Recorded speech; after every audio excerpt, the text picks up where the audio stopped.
Bwana Yesu apewe sifa. Tuinamishe vichwa, tumshukuru Bwana.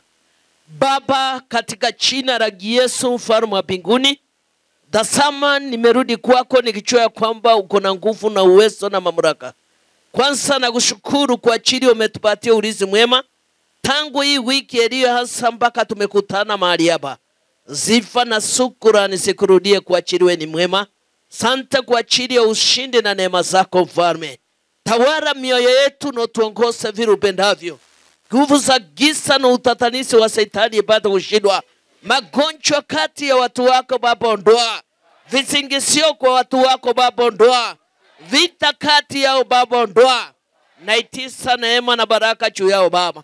Asante kwa kila jambo umetenda mahali tuko. Kristo, naenda kufundisha katika maandiko matakatifu na kuomba nitumikie kwa ajili mimi ni chombo. Nimekemea na kuharibu kila nguvu za giza kutoka baharini, usimuni, changwani na nchi kavu katika jina la Yesu sipate kushindwa. Na alika Roho Mtakatifu mwenye uwezo na mamlaka akatawale ndani ya mioyo yetu Baba. Kaachilie malaika 12 watusingire katika hili neno lichenge na kufungua watu wako. Walio wagonjwa wapokee amani na uponyaji na ushindi. Ukatulise mahali kulio na bahari. Ukaleta ushindi na amani na baraka. Nimeomba nikiamini katika jina la Yesu of Nazareth. Amen. Bwana Yesu apewe sifa. Kristo inuliwe. Nafurahia sana kwa sababu Kristo ni mwema, amenilinda, ameniokoa. Chana nyumba yangu nimemuona tangu tulipokuwa tumeachana. Bwana Yesu apewe sifa. Katika hii safari lazima ukae katika chonjo, katika ombi. Ndio Bwana apata kukuinua na kujulisha mengi. Ndio pata kutofautisha yaliyo mema na mabaya katika safari. Usije ukawa Mkristo wa kuchanganyikiwa, kwa sababu Shetani hataki mema, anataka maovu, lakini Yesu Kristo anataka mazuri kwa yule wake asije akapotea. Kwa hivyo tafuta uso wa Bwana kuliko vyote ulindavyo. Tafuta uso wa Bwana Yesu Kristo na yeye akuelekeze katika njia zake.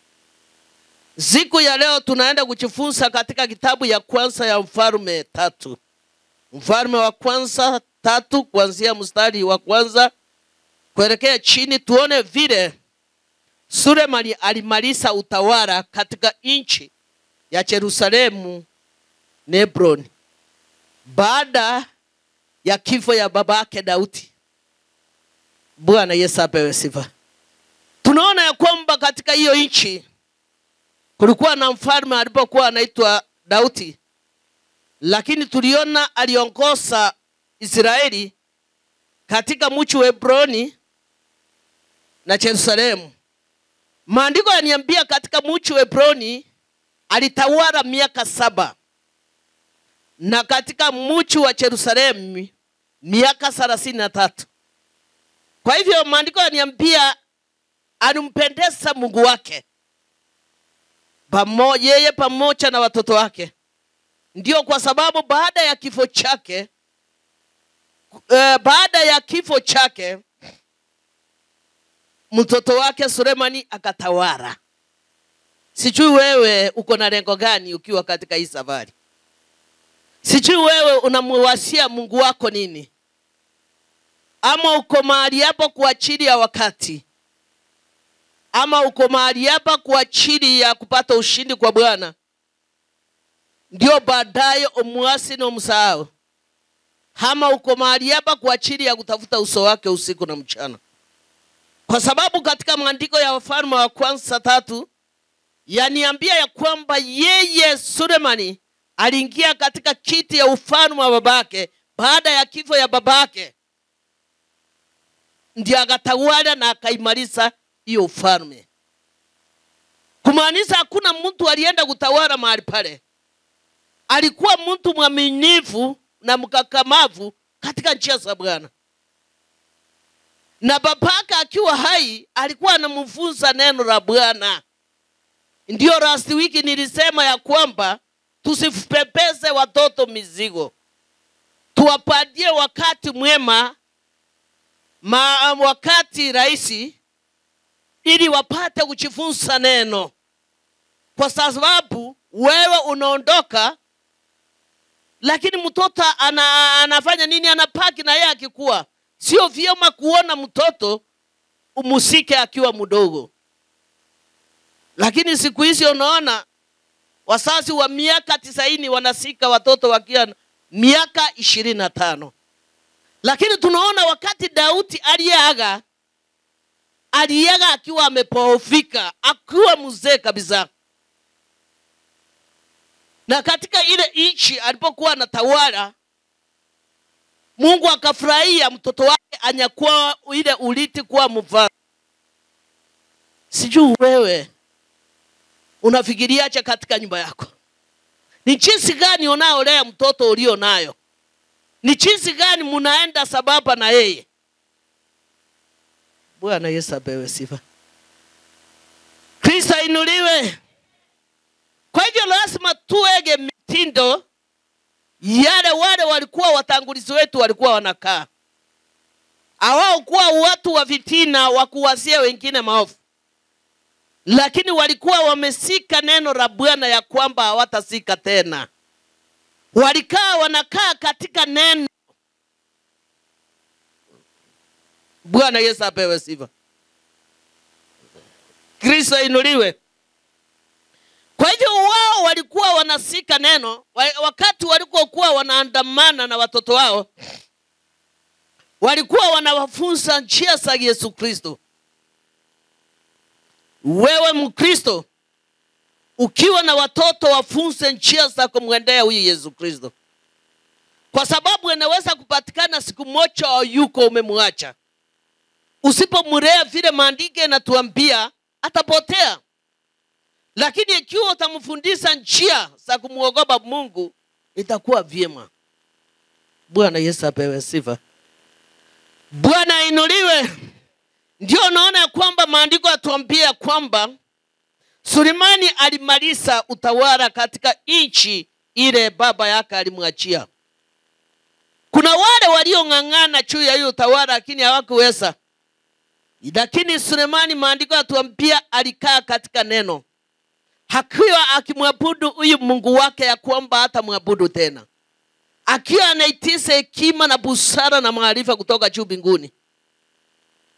Akiwa mnyenyekevu. Akiwa akiwasa na kutenda yaliyo mema mbele ya watu katika nchi ile, alikuwa mfalme. Ndio naona katika ile ufalme waling'ang'ania. Hata mandugu zake hawakuamini. Lakini ili walikuja kuamini wakati mama wa Daudi alisudia. Wakasema huyo ni mteule wa Mungu. Mwacha endelee kasi ya baba yake alikuwa nayo. Haleluya. Tupigie Kristo makofi. Bwana Yesu apewe sifa. Ni mafunzo tuwe nayo. Wanafunzi mko. Huyu Daudi tunaambiwa ya kwamba alikuwa mkamilifu na mcha Mungu. Tuliambiwa alitawala miji mbili. Ni mji gani na gani alitawala? Na kila mji alitawala miaka ngapi? Bwana Yesu apewe sifa. Tunaelekea Krismasi. Baada ya Krismasi tutafanya nini? Nichibiwe. Wanafunzi tuko wako hapa kweli? Sichaenda muda mrefu yale nimefundisha. Tunaambiwa kwamba Daudi alitawala miji miwili. Na kila mji alitawala na miaka yake. Lakini baada ya kifo chake tunaona Sulemani alitawala. Je, Daudi hiyo miji ni miji gani na ni miaka ngapi? Ichibiwe na wanafunzi. Sasa ndio naona wanafunzi wanaanguka mtihani. Ni saa hii tu. Nani anaweza kuwasaidia? Tuambiwe na dada Margaret, mpatie Mark kama iko karibu na wewe. Tuko mafundisho.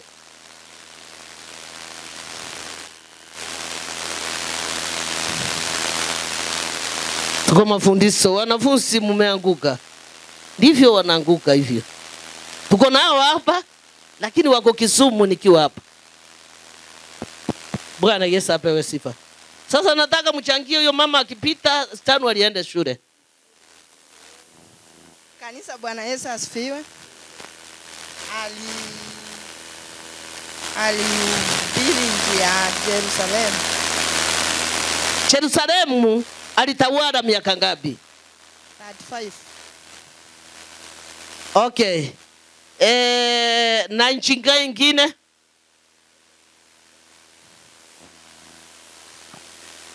Tumpigie makofi kwa sababu amekumbuka nchi moja. Hata ingawa alisahau miaka alikumbuka, amekumbuka. Tena nani anaweza kusaidia wanafunzi kwa sababu wamelala? Naonekana hii muda wamefunga mchache, mmewapatia chakula mingi. Kanisa, Bwana Yesu asifiwe. Tumefundishwa alitawala kwa nchi ya Hebroni, alitawala miaka 7 na ya Yerusalemu akatawala miaka makofi 63. Kule Hebro alitawala miaka 7, wakati alikuja Yerusalemu alitawala miaka 33. Tumpigie makofi ndugu.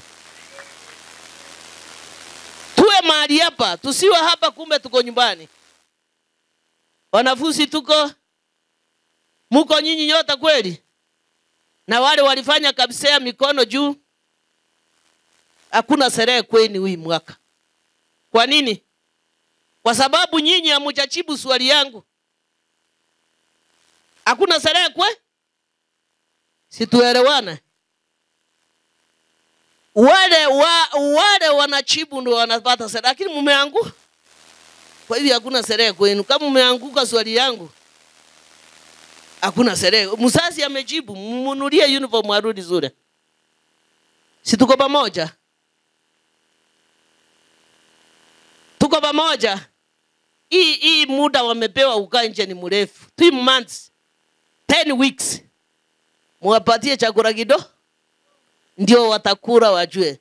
Sengine mpitishe lunch. Si unaona wamelala, tumeongea nao sahi. Unaona ndugu ndiye amechibu. Yeye ndiye tutafanyia sherehe ama ni nyinyi? Kwa hiyo grade 6 hakuna sherehe. Tuko pamoja? Round hii tunaongojea wa next year. Hii ndio tutafanya sherehe. Kama sasa tumeongea na wamelala. Tutafanyaje sasa? Kwa hivyo Daudi baba ya Sulemani alitawala miaka 33 Yerusalemu na miaka 7 Hebroni. Wakati wa kifo chake maandiko yatuambia Sulemani alitawala katika hiyo nchi. Kwa nini alitawala? Alionekana akiwa mcha Mungu na kumwamini sana akitenda yali yake. Kuna wale walitaka uchukue huyo uongozi, lakini tunaambia Bathsheba alimtetea kwa sababu alisema ya kwamba huyo ndio Mungu amechagua. Kwa hivyo tukienda katika kiroho, Bwana anachagua wake. Yeremia alitabiriwa akiwa katika tumbo ya mamake. Na jinsi vile ulivyo, Mungu akona mpango miema kwako. Kuna yale mazuri amekuwekea lakini uchaifikia kwa sababu uchatenda vile yeye anataka. Kwa hivyo uachilia moyo wako utawale na Yesu Kristo ndiye akuongoze vile yeye anataka. Usichoka chiongoze peke yako kwa sababu unaweza kupotea. Lakini ambia vile tunaona Sulemani alisema ya kwamba naitize hekima. Alitiza hekima kutoka kwa baba ndiye akaongozwa na Roho. Hakuchiamulia katika safari, lakini kila chambo alikuwa anamwekea Bwana. Bwana nataka hekima. Kwa sababu vile alianza utawala au kuwa mkubwa sana, aliona umati wa watu ni wengi, lakini aliomba baba mpe hekima na hakumnyima. Wewe saa hii umeomba Mungu akupe nini? Umeomba Mungu akupe ndoa, akupe watoto, akupe maisha marefu, ama umemuomba yeye unataka kutafuta uso wake? maisha hii bila Yesu Kristo ni batili. Ukiwa una Yesu, maisha hii ni kazi ya bure. Kwa hivyo karibisha mwana wa Mungu ndani yako, ndio maisha yako yakiwe marefu. Ndiye akuambie unakoomba ukuwe kama Elisha na Elia. Wale waliotangulia kule na Elisha waliotangulia wapi? Walitangulia kwenda wapi? Wala hawakuona kifo na mauti, walikuwa aina nani? Wale walio hawakuonja kifo walikuwa nani? Wanafunzi. Mumeona? Kwa hiyo msiraumu walimu. Wacha mama awaachibie.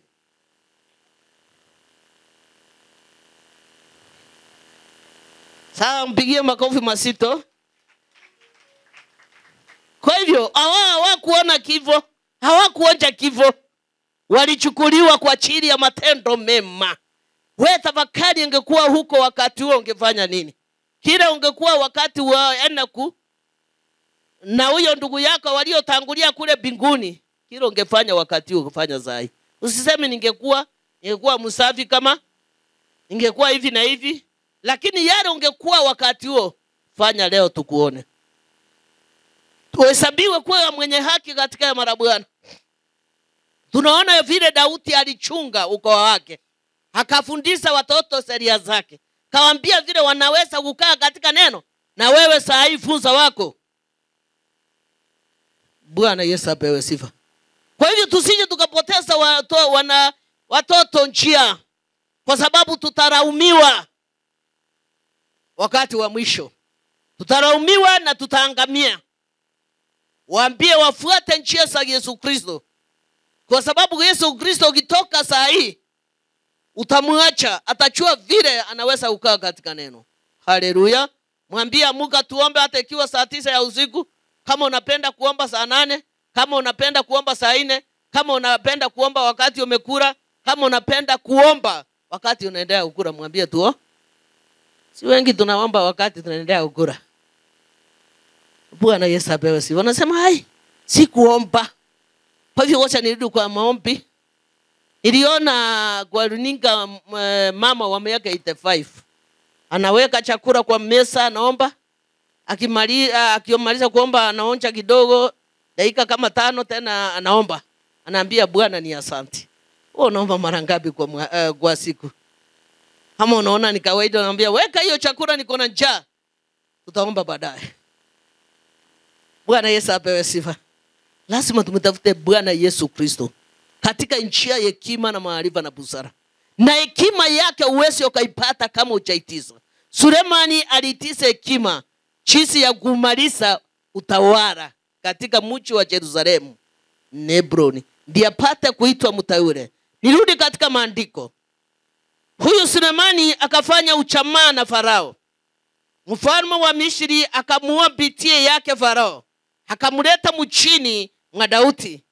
Hata alipokwisha kuichenga nyumba yake na nyumba ya Bwana na ukuta wa kuzunguka Yerusalemu. Maandiko yatuambia kwamba huyu Sulemani alifanya uchamaa, akawa na binti wa nani? Kwa nini? Unajua Farao au kuwa mwema vile, lakini alichua kukaa na watu walio waovu ndio wafurute karibu na neno la Bwana. Wewe sijui wewe unakaacha na huyo jirani yako. Sijui wewe unakaacha na huyo mnafanya kazi igwa, ama unaenda kwa njia ya chuki na vitina, ama mkiwa kule kazini unamchochea. Hiyo kazi yote ukipewa peke yako huwezi ukamaliza.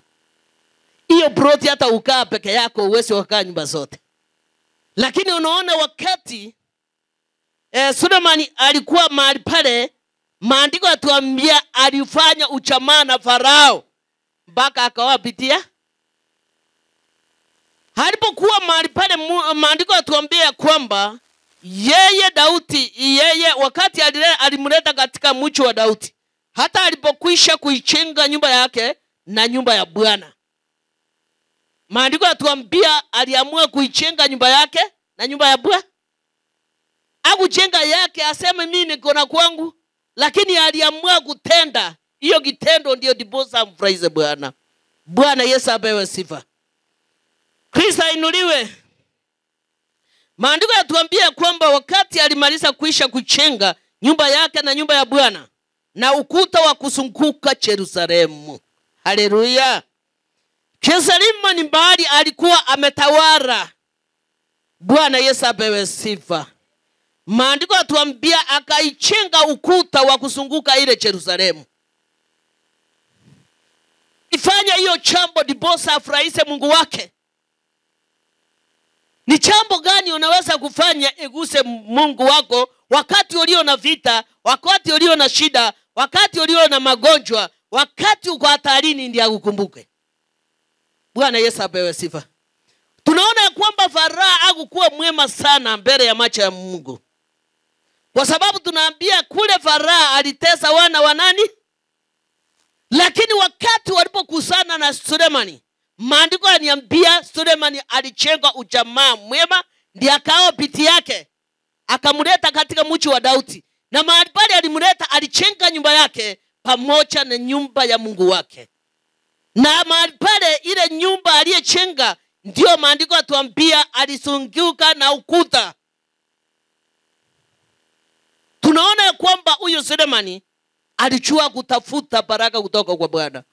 Alijua ni jinsi gani anamwenda huyo Bwana ndiye amlinde miaka mingi vile alilinda baba yake Daudi. Bwana Yesu apewe sifa. Kwa hivyo sisi wa Kristo tujue vile tunaomtafuta huyo Yesu Kristo. Alituumba tukaumbika ndio tufanya mema mbele yake. Sio tukaa kwa ajili ya kuishi kuko. Fanya kitu uguse Mungu wako. Hata ukikutana na hatari mahali popote, hata kuinua na kuokoa. Hata ikiwa vita ilivyo, hata ikiwa ni nini inakuwa, hata ikiwa ni mporomoko ule niliona katika ile nchi ya wapi?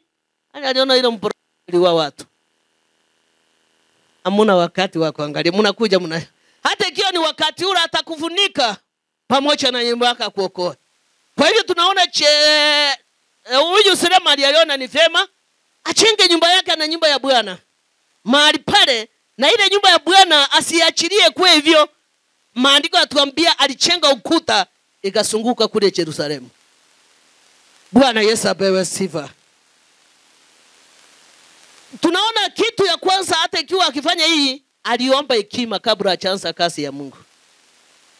Hakuenda kuachili anaenda, lakini alienda akijua kwamba yule atatumikia. Yeye ndiye aliyompa mali yote aliyo naye. Yeye ndiye aliyemuumba ile kitu kidogo aliyo naye. Yeye ndiye alimpatia uhai mpaka wakati baba yake aliaga, akaona yeye anastahili amfanyie kazi. Wewe Bwana anakuita wakati anakumalizia shida wakati kidogo. Anakumalizia shida ilikuwa mingi, lakini unamsahau kwa muda mchache. Na ulikuwa umehangaika kwa muda mwingi. Unasema Mungu ukiniokoa, ukiniponya, ukiniendelea maovu, ukinibariki na watoto, ukinibariki na mume, ukinibariki na kazi, nitakutumikia. Lakini muda sio mtu unabarikiwa. Unaambia leo kuna uchezi unageuza. Unasema hiyo kati mimi sitaki. Na unasahau ya kwamba Mungu ndiye alikupea. Tuko. Bwana Yesu apewe sifa. Lazima ujue vile ndiye akulinde. Ndiye alinde njia zako. Alinde mali yako, alinde watoto wako, alinde ndoa yako. Lazima ujue vile unamwendea Yesu Kristo ndio pate kumgusa akukumbuke. Sulemani alimgusa katika uchenzi ndiye amkumbuke mpaka mwisho wa dwari. Alimgusa hiyo uchenzi ndiye amkumbuke. Ndio katika utawala wake ayumalize zikuwa uzito kwake. Bwana Yesu apewe sifa. Kristo inuliwe. Mstari wa 2 yatuambia ila watu walikuwa wakichinja dhabihu huku dhabihu wakichinja dhabihu huko dhabihu katika mahali pachu, kwa sababu hakukuweka nyumba iliyochengwa kwa jina la Bwana hata siku ile. Maandiko yatuambia ya kwamba katika ile mji hakukuwa na nyumba ama chengo linahitajiwa na Bwana. Iliyokuwa mahali pale watu wanaweza kutolea sadaka zao ndio wamfurahishe Bwana. Lakini wakati alipoonekana mahali pale alichenga kitu Mungu anaweza kumkumbuka katika maisha yake.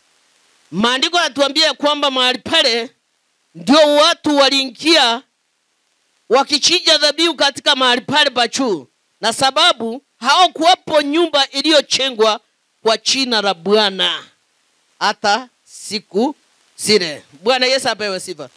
Kumaanisha hakukuwa na chengo lilikuwa linaitwa na chengo la Bwana. Watu walikuwa wameachilia, ndio walikuwa na mikutano, lakini hawakuwa hema ya Bwana inayoweza kuitaniwa, mahali wanaweza kutoa saka na sadaka zao sikubaliwe mbele ya Bwana. Lakini yeye akaona ni heri achenge nyumba yake na nyumba ya Baba, ndio apate kuinuliwa katika hema lake. Mungu akienda akitoa mahali pale, yeye anainuliwa akiwa kwake. Bwana Yesu apewe sifa. Ndio maandiko atuambia hakukuwa na mahali pa juu, mahali patakatifu ambapo watu wangeweza kutoa sadaka zao. Lakini kwa vile Bwana anayeweza kutenda makubwa, Bathsheba alisema huyu ndio Bwana aliyemuita, sio mwanadamu. Kwa hivyo hakuna jambo tunaweza kubadilisha tuseme huyu ni mdogo kwako asiongoze. Yeye ndio Mungu wake amemchagua. Haleluya, tupigie Kristo makofi. Unaona, hakusema wewe ni kijana mdogo. Hakusema wewe mkubwa, wacha mkubwa ongeze. Alisema wacha afanye, kwa sababu yeye ndio Mungu amemuita. Haleluya, tupigie Kristo makofi. Okay, Sulemani naye akampenda Bwana, akienda katika amri za Daudi babaye, ila autoe dhabihu na kufukisa uvumba katika mahali pale pa juu. Alipochenga hema ya Bwana, maandiko yaniambia kwamba Sulemani naye akampenda Bwana. Akampenda. Nataka tuelewane hiyo jambo. Akampenda Bwana kwa sababu ya kuamua mchengee apate kumtumikia katika hema lake. Bwana Yesu apewe sifa. Na kuna vile maandiko yatuambia yeye akampenda Bwana, akienda katika amri za Daudi babaye. Kwa hivyo kila unapofunza mtoto ndipo anapokuwa.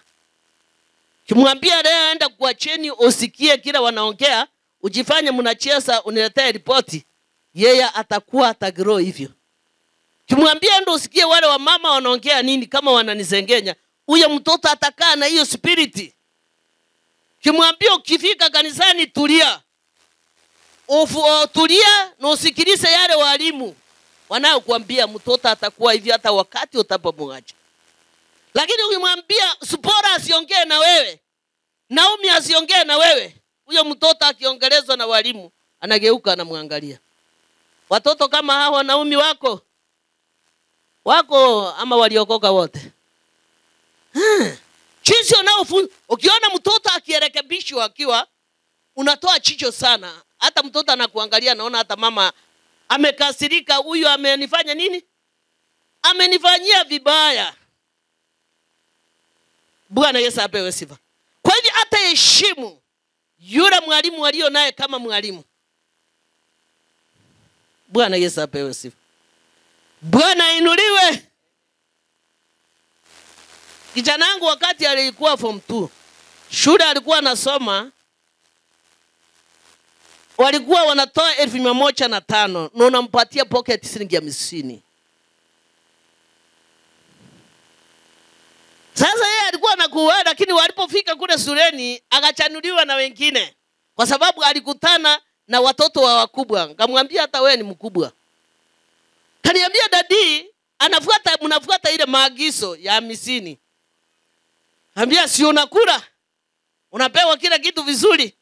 50 ni ya kusona kifunguo ya trouser ama zati ikiwa umefanya nini? Na hiyo ndio hakuna story. Anakupita kando, ananiambia mama usiniongojee, niongezee. Ningamwambia hata mimi naongojea baba anipe pesa. Sasa mnafanyaje na ni mimi peke yangu niko? Namwambia wamejaa kwa tumbo yangu. Hendoso utafute ya. Bwana Yesu apewe sifa. Bwana inuliwe.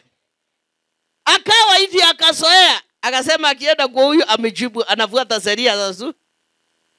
Anafuata sheria ya nini? Hata hizi shule zinaweka kantini kwa shule zinafanya makosa sana.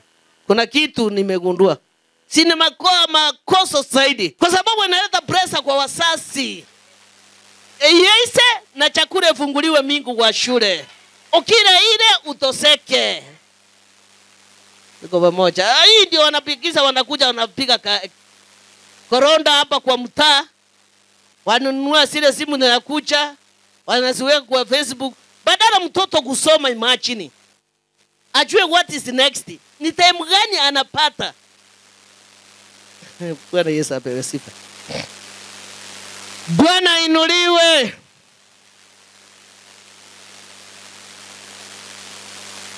Unajua maisha ni ngumu. Na maisha iliyo ngumu usionyeshe mtoto ya kwamba ni rahisi. Hata raksi aona akikoa anataka viatu 5,000 unatoa na hata jua kama kuna maisha. Anaenda anaambia mwingine dad, mom wa Kanado. Anachafua kwa sababu hajui kama huyo baba yake alikula lunch. Aliamuka saa ngapi kwenda kibarua. Hajui mama alikaa mpaka jioni ya Kiroboro. Uko wanafunzi. Ninajua mambo yangu nitaomba ifike. Ndio wasetro na wewe ungangane. Useme nasoma, sitaki kuwaste pesa hiyo ya dadi na mamu, hata ikiwa shilingi ni ya maana. Nifanyie kitu. Lakini sasa hii wamerelax bwana. Umesikia hata nimefunza sasa hii hawaelewi. Wanafikiria ile chabuli yacho kukula sio mbaya. Sijasema sijapiga wasikule. Lakini wajifunze. Wakati utakapotoka wewe mzazi, yeye atakuache. Ni kujifunza unajua. Ndio maana mingi nasema emergency itaki kufanya kazi. Ukimwachili kwa duka yako, kwa biashara, anakaa mwezi mmoja anatoka ama anaiba naye. Kwa sababu hajui maana ya kulinda kazi. Kwa sababu anaona kule nyumba unampea chakula, unampea kila kitu na mavazi. Ndio uwezi ukamwacha akiwa uchi, lakini nataka wajifunze. Mama na dadi wanaenda wanakuja wanapata saba ranchi ya chakula.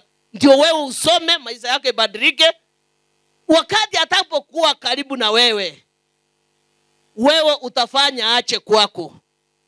Utakula ile yote unakuwa nayo, useme ya kwamba kesho utapata mzara. Bwana Yesu apewe sifa. Uchui kuinvest ili mzara wako nasema iko kwa banki. Kuweka pesa kwa banki si kuinvest. Bwana Yesu apewe sifa. Kwa hivyo tuene tuwafundishe vile wanaweza huku. Mwambie ya misini ya kutumia sati na trosa. Ajivuza ajue hii. Hivyo. Hii inafanya ndio naona uisi mechaa kwa masure. Ni roki anafunzwa pesa kwa sababu mtoto mwingine alitoka kwa akiwa na njaa naona ukiwa na 2,000 anafunja anaenda. Anai? Lakini tukisema kwamba late wanafunzi wote wakuwe hiko. Sweet isingia, wewe unavijia mtoto sweet mpaka mahali uweze kavijika. Ati umfurahishe. Hawa sio watu wa kufurahishwa. Hao watu ni watu wa kufundishwa na wachue maisha vile ilivyo. Ile maisha ulilelewa sio ya leo. Leo maisha ya leo lazima wakakamue, waombe Mungu, wasome kwa bidii. Wakule karamu na makatasi kweli. Bwana Yesu apewe sifa. Nafikiri mnaelewa wanafunzi. Bwana Yesu apewe sifa. Usione ile pocket money ukipewa uni college unaharibu, help unakuja unasema ni chaso lako. Mama anaseka, dadi anaseka. Uwezi ukachua muda ngapi mtaishi na yeye. Usipochutrain kukaa vyema, maisha yako kuyapanga vyema. Ile maisha umechagua ukiwa mdogo. Usiseme utaenda juu, hiyo ndio utakuwa nayo. Kama ukipewa 2,000 unafika wiki moja unasema zimeisha. Wewe ndio utakuwa ukizoea hivyo tu, ufikiri kila wakati kuna pesa. Bwana Yesu apewe sifa. Tena nikimaliza hii nitafanya nini? Nitapewa. Kwa hivyo tunaona ya kwamba mstari wa 3 ya kwamba Sulemani naye akampenda Bwana. Akampenda Bwana akienda katika amri za Daudi babaye. Vile jinsi Daudi alikuwa anamfunza. Ila utoa dhabihu na kuvukisha ufumbe katika mahali pale pachu. Mahali alipochenga akawa akimtolea, akifuata vile baba yake na alikuwa anatoa. Na yeye akaega mitindo miema katika hekalu ya Bwana. Akaanza kumtolea. Wengine wacha kunyima watoto sadaka, msiambie wewe ni mdogo usika shilingi. Unaona huyu mtoto anatosana na shilingi unampea. Mkipewa 10 mnakataa. Kwani kuna nini? Mnakuja na wapea sadaka. Kipewa 10 unakataa? Kwani Mungu wako amekulisha hii miaka yote ni wa shilingi 10? Chisi lea mtoto vile anaweza kuenda katika ibada ya Bwana. Mwambie ukifika katika madhabahu, wacha kutumia kusoto, tumia kule mkono unayovaa. Naenda mahali pale ukitoa enda katika njia sesima. Unajua akiwa katika kiti yako yensi anachungu umetoa kivipi wakati umekuja katika ibada ya Bwana. Jua ya kwamba unakuja kumtolea Bwana sio mwanadamu. Nyenyekea mbele yake. Bwana Yesu apewe sifa. Kristo ainuliwe. Nyenyekea mbele yako, mwambie yale nimekutolea na chuo utanijibu katika sala zangu na maombi yapate kibali machoni mwako. Bwana Yesu apewe sifa. Ndio maandiko yatuambia huyu Sulemani alifuata mwongozo wa baba yake. Akachenga ile hema lake, pale ndiye alipokuwa anafukisia upani na kutoa matoleo matakatifu. Kwa hivyo mahali pale aliheshimu. Sio siku hizi tunaingia katika hema la Bwana vile tunataka, Wengine wanakuja wakiwa wamechanganyikiwa, usiku mzima wanagombana, hata asubuhi hawajasameana, wanakuja wamefura. Wanaingia katika hekalu ya Bwana. Wanaona ni kawaida, sio kawaida mahali hapa. Mahali hapa tunaambiwa malaika wanasingira. Kila mmoja upeleka ripoti. Anasema leo Choni ameingiaje katika hema la Bwana. Ameenda katika njia sesima. Hata anashindwa wale wafuasi wa Shetani. Ni amumwoge Bwana na Bwana ndiye aliwapatia uzima na uhai. Akiwaachilia kwisha. Bwana Yesu apewe sifa. Kwa hivyo ukiingia katika hema la Bwana, ingia katika njia ya heshima. Muogope huyu Bwana ukimtolea. Jua kwamba yeye ndio unamtolea kwa sababu vyote ulivyo naye yeye ndiye aliyokupea. Angekuachilia Shetani, angekufanya ukuwe mchinga, angekufanya yani ukataliwe, udharauliwe. Lakini amekupea umekuwa mtu wa heshima, mahali unaishi, mahali unafanya kazi, mahali popote unaendapo. Na ukienda kumtolea, mtolea kwamba utamtolea tena. Wacha kufikiria. Mtolea kwa sababu ni kazi yake. Bwana Yesu apewe sifa. Bwana inuliwe. Mtolee kwa sababu ni kazi yake. Kwa sababu yeye Mungu wetu hawezi akalemewa. Sulemani alimwamini, ndio kwa sababu alichenga nyumba yake na nyumba yake Bwana. Akachua mahali pale watu wakienda kutoa atainuliwa. Hakuna magonjwa yatamuzika. Hakuna vita kiche yatamufanya nini? Tamuanguza. Hakuna maovu yatapatana naye kwa sababu alitenda kitendo kile baba yake alimfundisha, jinsi vile anaokaa katika hema la Bwana. Haleluya. Bwana Yesu apewe sifa. Basi mfalme akaenda Gibeoni ili utoa dhabihu huko, kwa kuwa ndipo mahali pa juu palipo pakuu. Sulemani akatoa sadaka 1000 za kuteketezwa juu ya madhabahu ile. Tunaona kwamba maandiko yatuambia ni wapi alichenga hema ya Bwana. Ni wapi huyo Sulemani alichenga hema ya Bwana? Tuko mafundisho. Wanafunzi tuko. Biblia ile tunanuliwa kwenda shule tuliacha kwa nyumba. Ndio nyumba zingine naangalie nasoma. Wewe kwa sababu umekuja mastare, mama na dadi wamekupamba, umevaa nguo nzuri. Sasa wewe unakuja tu. Ni wapi mahali pale Sulemani alipochenga hema la Bwana? Ni wapi? Tuko pamoja. Tuwapeleke semina ya Biblia. Bwana Yesu apewe sifa. Ni wapi mahali pale kwa sababu tuko mafunzo? Yerusalemu. Lakini kuna sehemu alienda akachenga. Asanti kwa sababu umejaribu. Hauta tuambie. Amen. Mpigie makofi. Mahali pale ndipo alipochenga hema la Bwana.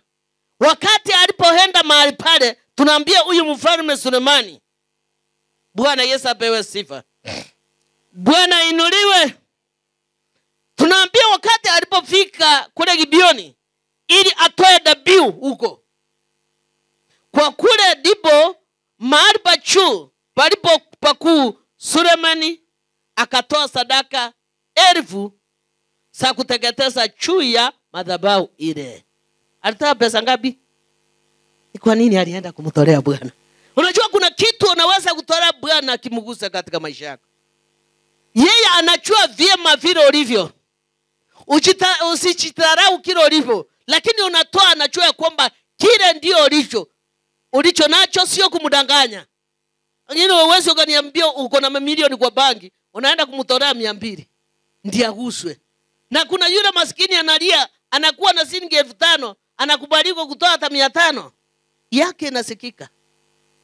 Haleluya. Tupigie Kristo makofi. Maandiko yananiambia yeye wakati alipofika katika ile mji, alichenga nyumba ya Baba, mahali papo juu, mahali patakatifu.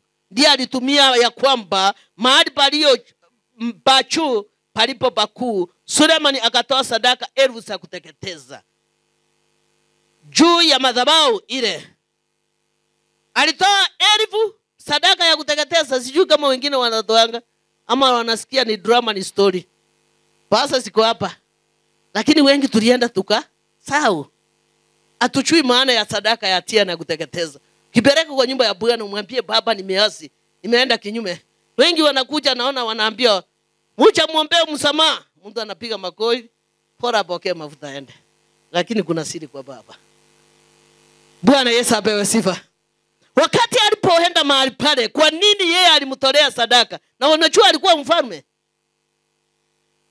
Wakati baba yake alikuwa katika hali ya utawala, alitolea watoto wake. Aliwatolea sadaka ya kuteketeza na hatia. Ndio wakapata kukombolewa. Ndio naona ya kwamba Sulemani anatawala. Na Sulemani wakati wa kuoa alijenga nyumba yake na ya Bwana.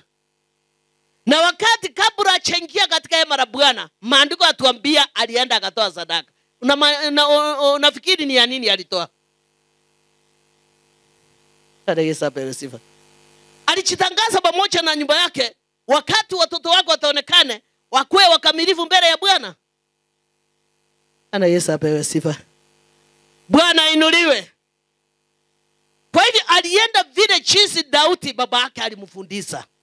Na kuuliza, wewe unafundisha mtoto wako nini? Unamwambia mtoto wa jirani akigonga mgonge. Nitufota? Bwana Yesu apewe sifa.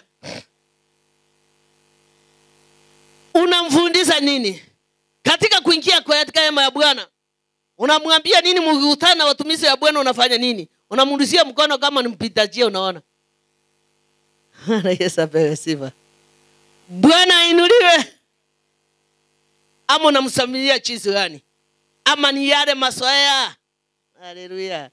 Wanafunzi hapana, mkuwa na masoea na wanafunzi na watumishi wa Bwana. Nani alikuwa na masoea na mtumishi wa Bwana na akaraniwa? Nani aliwalaani? Wataanza mchezo. Watasema mimi nataka nyinyolewe kama mzae. Wewe acha hiyo story. Si tuko? Nadanganya. Mzae ni nani? Hamjajua. Hao naojua vile wanaongea. Sasa hiyo amuiti senior, wanamuita mzae.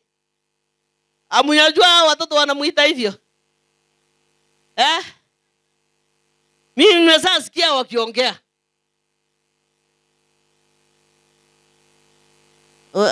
Watoto wanaongea wako na heshima. Mnajuanga watoto wenu wanaongea hivyo? Amojajua kwa sababu amuteki time ya kukaa nao kuwafunza. Mimi niambia wawili watatu aenda mnyoe vizuri, wakaniambia tunyoe kama mzae. Wakanimuuliza kwani mzae ni nini? Senior. Nadanganya. Mimi sidanganyi, nani kawaonya? Lakini sitaki kuambia ni akina nani. Niliwao? Bwana Yesu apewe sifa. Tufunze watoto. Bwana Yesu apewe sifa. Tujue vile wanaenda katika imara Bwana. Wanaenda mbele ya Bwana. Mimi siwezi nikaraumu hao watoto ni vile hawachafunzwa. Ukiona ukija mbele labda unakuja na unajua mtoto ni mwerevu. Anaona mama dadi akienda mbele anaongeaje na watu simu ya Bwana. Na yeye akija hivi ataongea hivi. Ni uongo nimesema? Sasa siwezi kuraumu watoto waliambia waende wanyoe kama mzae. Nikafikiri ni wazazi wao. Wakaniambia ya hapana. Tunataka kunyoa kama senior.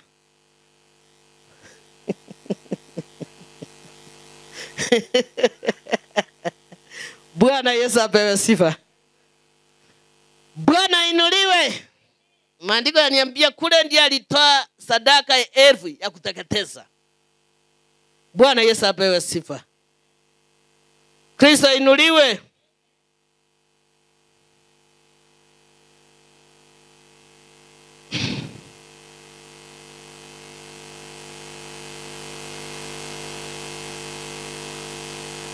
Alitoa sadaka juu ya madhabahu ile.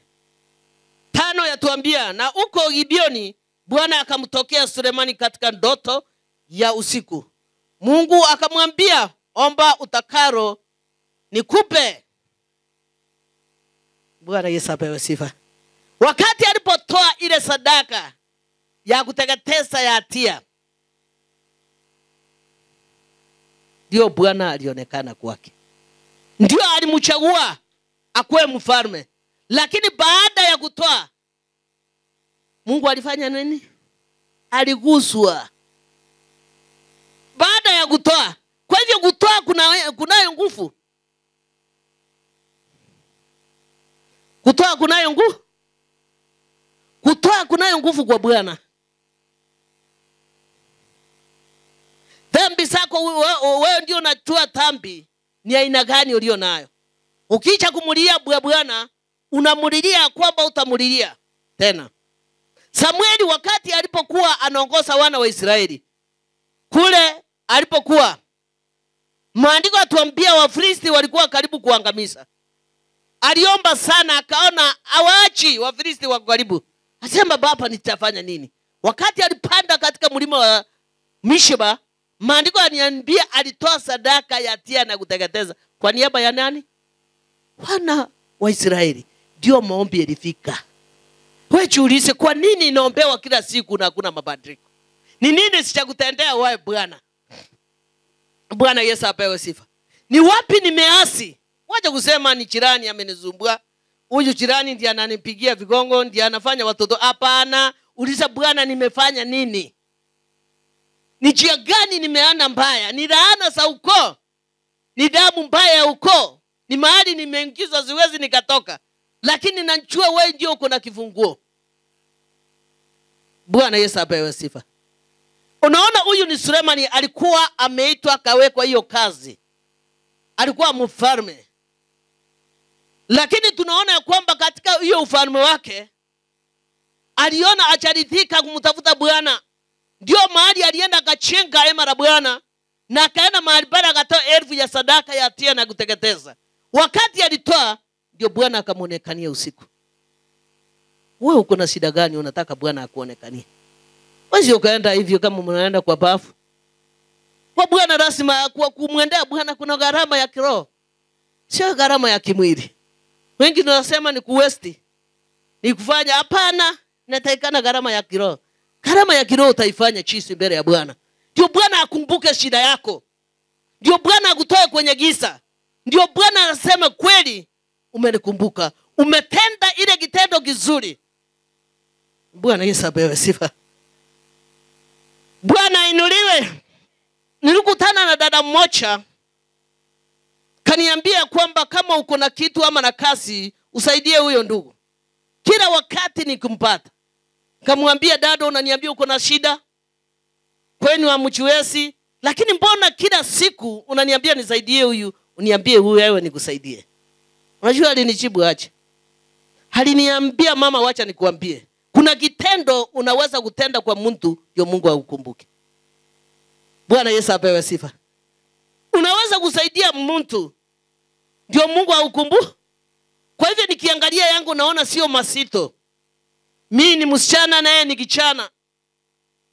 Anakaa mahali anakaa hayuko setro. Ili umkumbuke, umtafutie njia. Akaniambia yeye kuna mtu anaweza kutendea kitu. Unajua kusika mtu mkono kumpeleka mahali wewe unaona ya kwamba atakushinda. Usaidiki, anaenda kusumbua mahali pale, lakini kuna kitendo unaweza kufanya Mungu akupunguke katika maisha yako. Aliniambia kuna kitendo unaweza kufanya Mungu akukumbuke. Alipatia challenge kubwa sana. Ilifanya mpaka nikachukua huyo jamaa pamoja na mke wake. Na mahali niingia nikaongea na kwa kafaulu huko. Tupige Kristo makofi. Aliniambia mimi nikiona hiyo shida hata nikueleza hiyo shida, lakini yeye naona ni shida kuliko mimi. Kwa hivyo kuna kitu unaweza kustruggle na jaribu kumtafutia ndio na mimi Mungu anikumbuke katika maisha yangu. Bwana Yesu apewe sifa. Bwana inuliwe. Tunaona huyo ndugu alitoa sadaka ya kuteketeza kule katika bahari pa juu, mahali patakatifu. Wakati alipomaliza kujenga hakuona bado achafurahisha Mungu wake. Hakuona kuna kitu amepaki katika maisha yake inafanya Bwana amkumbuke mpaka useni wake. Bwana Yesu apewe sifa. Akaenda akamtolea, ndio Bwana akaonekana usiku huo huo. Ndio nakuuliza dada yangu, ndugu yangu, ni kitu gani umefanya Bwana anaweza kukumbuka katika maisha yako? Bwana Yesu apewe sifa. Wacha ile mchezo tunasema Mungu ukinisaidia, nikipata kazi nzuri, sitaacha kukutolea, nitasaidia. Lakini mara mingi nasema saa hii ode ni refu 10 weeks tununua watoto vitabu.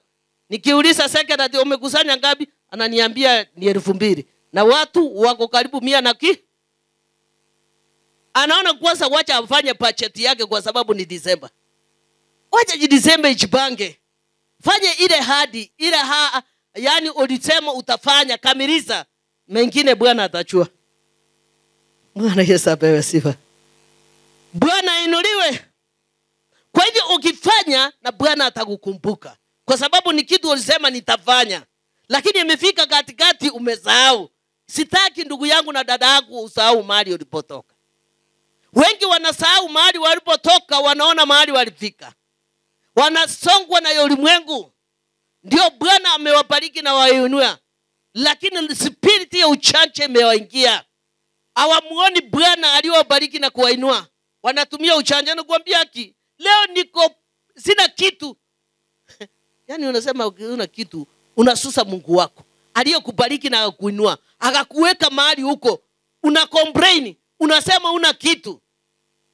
Haleluya. Hata kuna wale walikuwa wanatolea watoto, siku hizi hawatoi. Wanapime zao wanaona hatuna watoto huko. Hakuna wetu bale, wetu wafikire kiwango, hakuna haja ya kutoa. Na wewe uliweka utatoa. Tusema tukwanzo hii kutoa. Hakuna mtu aliinua mikono. Tusema tusaidie hawa. Tukainua mikono zote. Lakini wakati wa kutoa inakuwa ngumu. Bwana Yesu apewe sifa. Lakini tunaona ya kwamba Sulemani akaamua, akaamini, hata ikiwa nimemtolea Bwana, kuna jambo nataka kumfanyia mpaka nikumbuke katika maisha yangu. Wakati alipotoa, kutoa kwake kwa ajili ya nyumba yake, kwa ajili ya familia yao, alitoa sadaka kwa ajili ya toba. Bwana Yesu apewe sifa. Msamaha. Wangapi wako na chambo wakimbia waombewe? Unakimbia, unamwagia mafuta, lakini atukumbuke ni chambo gani yanaweza kugusa Mungu. Ni gani unaweza kumtingisa akiwa katika kiti yake enzi? Ni gani unaweza kupea? Wale malaika wanakuja wanasunguka, wanaona ni nani anaofanya mapenzi ya Mungu. Mpaka malaika akirudi katika kiti enzi anasangilia. Anasema yule cheni na choni wanastahili kuitwa watoto wako. Yule mitege kicha wanatuma malaika mapema. Wanakusaidia katika vita. Haleluya. Tunaona hiyo wakati alitoa Bwana akaonekana yeye katika ndoto. Akamwambia omba lolote utakalo nitakupa. Haleluya. Umeomba nini Mungu kwa miaka mingi? Ukiweka hadi za uongo. Unaambia nikifika Sudani nitalichenga hema la Bwana. Na uchengi unaenda kuchenga lenye liko Sudani. Unasahau ya kwamba hapa ndio uliombewa. Sio mbaya kuchenga lile liko Sudani. Lakini mahali ile madhabahu ilikuinua ukiwa wapi? Ilikuinua kwa Sudani. Madhabahu ilikuwa mkuru wa njenga kule unadharau. Mwenye alidharau hii madharau ayuko. Wakati wa kuombewa kupata mtoto kijana, aliambia bwanake kule ni matoba hatutaenda. Nataka niwafunze. Mungu wetu sio Mungu wa kupapaswa na udharauliwa. Unaweza kudharau wachungaji, lakini ujue mahali hapo ndio naenda kuangamia. Unaweza kuona wachungaji hawana kazi ya kufanya. Haleluya. Tuko. Lakini hapo ndio naenda roho yake isikuwasie maovu. Waambia Bwana nitulize katika hema lako. Kuna wale wameinuliwa katika madhabahu tofauti. Lakini kutoka katika hivyo wanaenda wanaonyesha madharau sana. Mwisho wanaangamia. Bwana Yesu apewe sifa. Unaweza kwenda kule Mombasa unaishi kule. Unaona tuache mahali hapa tukie mkuru kwa nchiko nani matobe. Labda umeenda umepata ile imeshengayo sasa unasema hii ni hema yetu. Na hapo sio kuinuliwa. Na hapo ukuchenga hii hema. Munielewa vyema. Mahali uliinuliwa ni mahali ulipokuwa.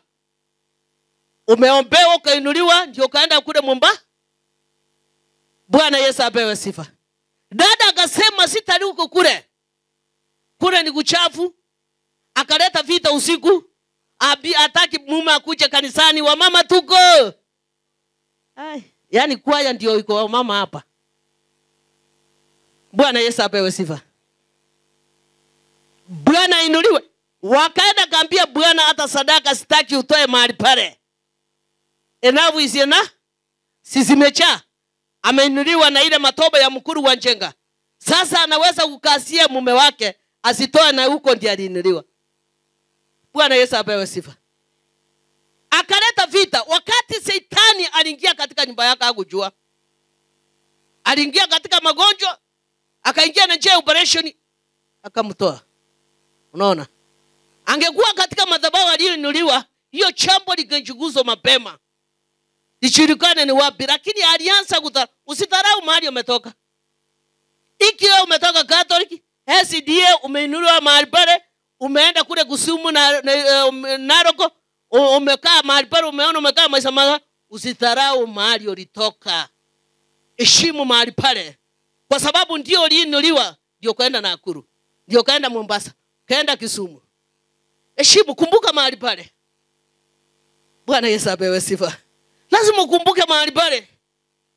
Usema katika ile madhabahu ukue kama yule mwanafunzi alipotoka katika shule fulani. Mzungu alipomfikisha kule ng'ambo, alimwambia kichano, unataka nikufanyie nini katika nchini ya Kenya? Akamwambia nataka ile shule nilikuwa nasoma. Umesikia? Huyo ni mwanafunzi wa miaka 13. Yeye anakumbuka kulikuwa na shida mahali alikuwa amesoma. Mahali pale ulipokuwa nimesoma kuko na shida. Akamuuliza ni shida gani? Akamwambia kule tulikuwa tunaangalia mafomu tukiandika chini na vichiti. Naomba mahali pale wachengie shule nzuri na wapate kuwa na afya nzuri. Tupige Kristo makofi. Alifanya mzungu akatoka Amerika akacha akachenga mahali pale. Lakini wewe ukienda huko unaona kama unasaidia nabii. Kienda huko, unaona kama utaweza kuinua hata Tom. Unaona anakusumbua. Sio muinua aje kukusumbua tafadhali. Ukumbuke mlikuwa mnapiga uchi na yeye ina sukari. Mlikuwa mnakunya na yeye mnakesa mnaomba. Tuko. Walikuwa wanalia pamoja na yeye. Bwana Yesu apewe sifa. Chama alipochengewa nyumba, akaambia mheshimiwa, nashukuru kwa ajili ya kunijengea hii nyumba, lakini ukumbuke kuna wale tulikuwa nao wako na mateso zaidi ya mimi. Huyo Bwana anamkumbuka. Hata akikaa katika ile hema anakuwa na amani. Bwana Yesu apewe sifa. Tunaona Suleiman alikumbukwa. Hata ikiwa ni yeye alijenga, hakujiona, lakini alimuona Bwana. Akasema hata ikiwa nilichenga sitasema nimemaliza kazi ya Bwana. Hata ikiwa nimefanya kile, sitasema nimesaidia wale watu wa mkuru wa njenga. Sitasema nilisaidia wale watoto wa shule. Kwa sababu ni agano. Ni ahadi niliweka kwa Bwana, nitafanya mpaka mwisho. Suleiman aliamua kutenda mema mpaka mwisho. Hakuamua kutenda madogo alafu aache. Asema nilisaidia. Unahesabu, ukihesabu ulisaidia yule mtoto. Januari nimusaidia. August nikamsaidia. Na Disemba nimsaidie. Chua kile ulicho nacho ni mali ya Baba. Bwana Yesu apewe sifa. Yaani ukihesabu hiyo uchafanya kitu, hakuna baraka kwako. Kwa sababu unaenda ukihesabu, wengine wanahesabu. Niliona jamaa mmoja runga. Anakuja kanisa, ndiye alikuwa secretary, anahesabu vile anatoa fungu la 10. Anaandika nilitoa hivi, nilipoingia ile kanisa akatoa hivi. Kama wewe uko mmoja wao huyo, kama huyo jamaa, ole wako. Bwana Yesu apewe sifa.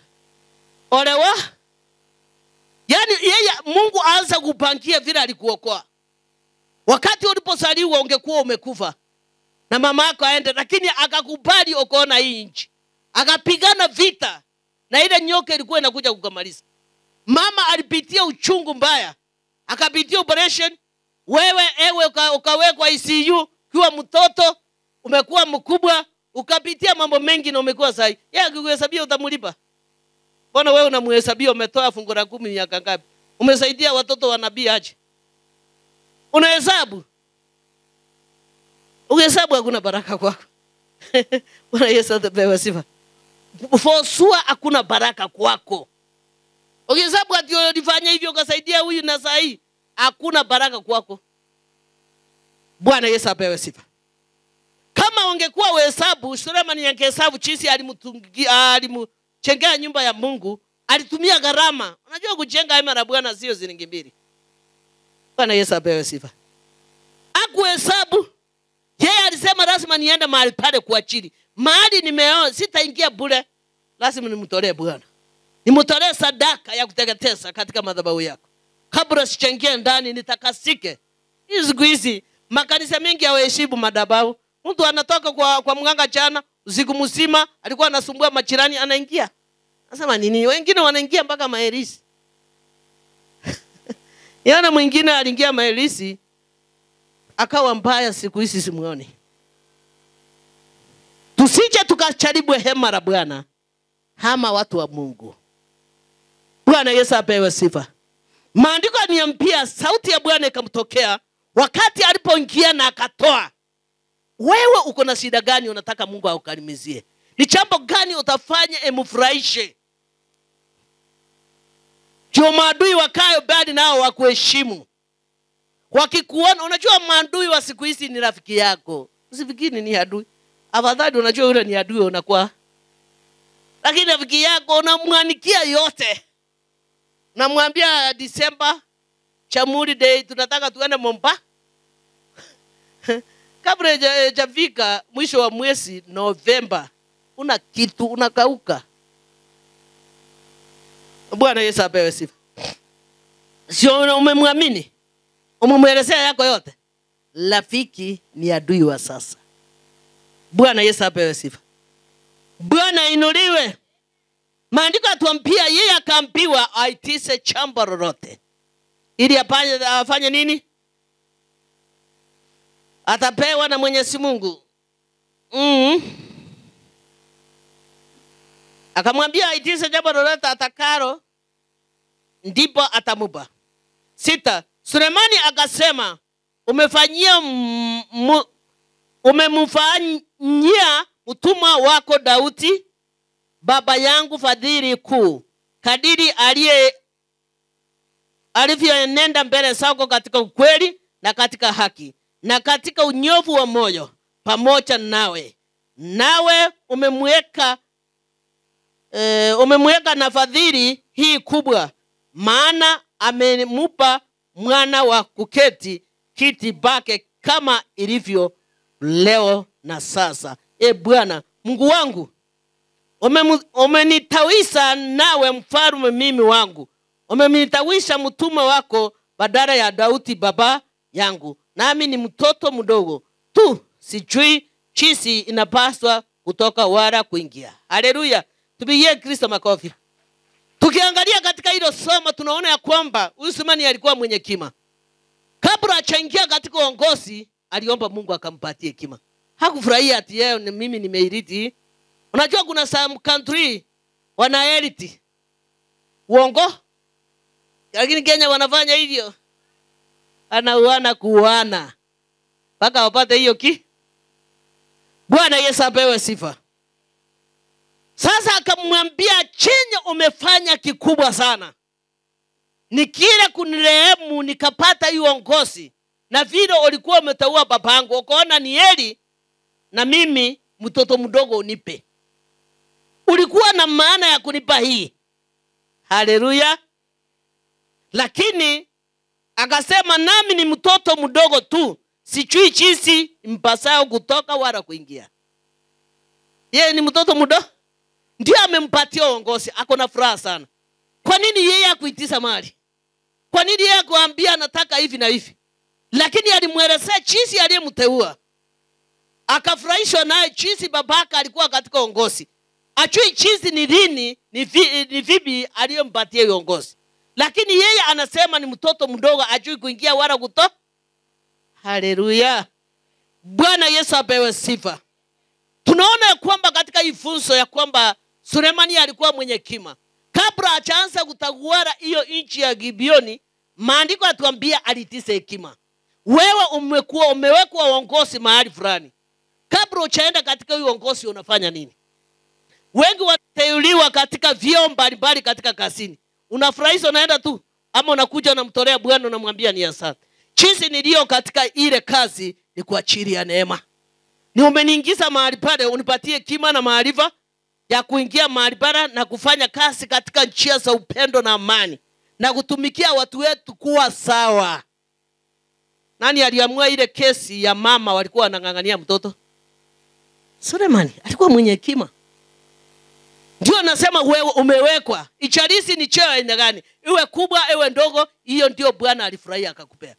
Wakati kabla hujaingia huko unafanyia Mungu nini? Wengi unajua tunaona ni kawaida katika uongozi. Wengi tunaona ni masomo yetu, lakini wacha nikuhakikizie mpendwa. Mahali upo katika uongozi, mahali uko uongozi wote, sio ya kwamba umesoma sana. Sio ya kwamba uko na degree na masters, sio ya kwamba umepata PhD, lakini ni kwa ajili ya Bwana. Katika hiyo kitu ulipoingia, uliambia Bwana nini? Ulimfanyia nini? Wakati Sulemani alipewa hiyo uongozi, kabla hajaingia kumchengia Bwana, alitisa Mungu ampatie hekima. Hii hekima ndiye ilifanya ikamuongoza kwenda kuchenga ile nyumba yake na nyumba ya babake. Na kabla hajaenda kufanya huduma huko, maandiko yalituambia kwamba alienda na sadaka ya tia. Hiyo ilikuwa inamaanisha nini? Bwana Yesu apewe sifa. Hiyo ilikuwa inamaanisha nini? Alikuwa anaenda katika muongozo ulio mwema. Alikuwa anaongozwa vile anaweza kufanya. Alikuwa mnyenyekevu na mkamilifu katika njia za Bwana. Hakufurahia kwamba yeye ni mzuri ameteuliwa. Bwana Yesu apewe sifa. Mwimbaji anasema sisi tulio hai sio wazuri tukali hai. Wengi wameisha. Wengi unasikia bomu imewaua. Wengi unasikia alienda Kateresa. Wengi alienda kama huyu mtoto nisijua aliyekuja kujoin university.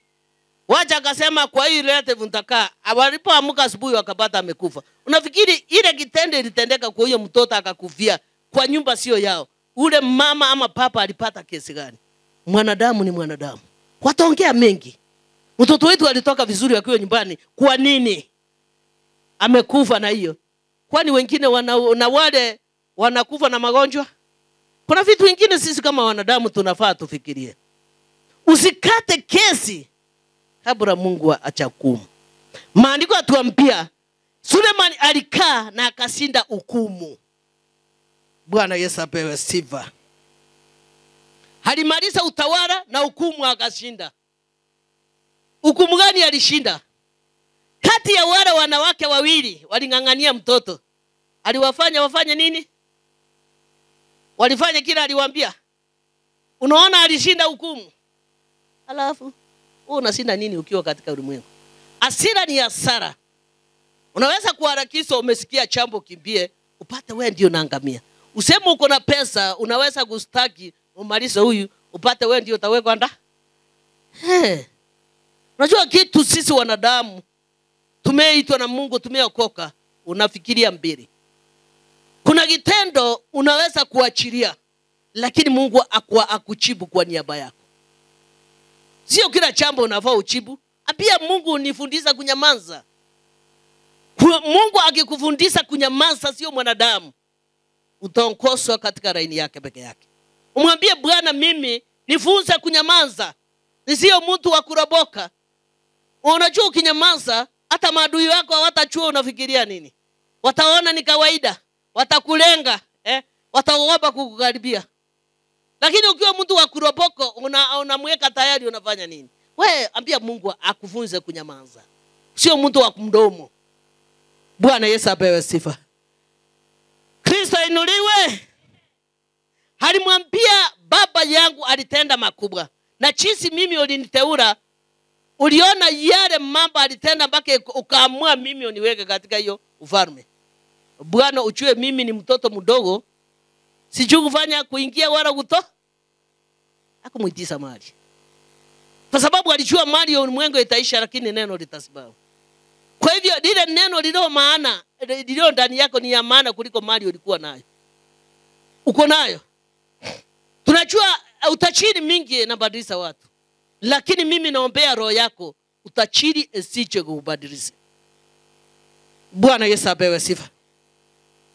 Bwana inuliwe. Kuna jambo wakati Bwana aliponiita nilimchuliza. Nimwambia Bwana, umeamua nifanye kazi yako. Nipatie riziki ya ukura ya kila siku, nipatie jambo inaweza kufanya nisikusahau. Lakini usiache mali inibadilishe.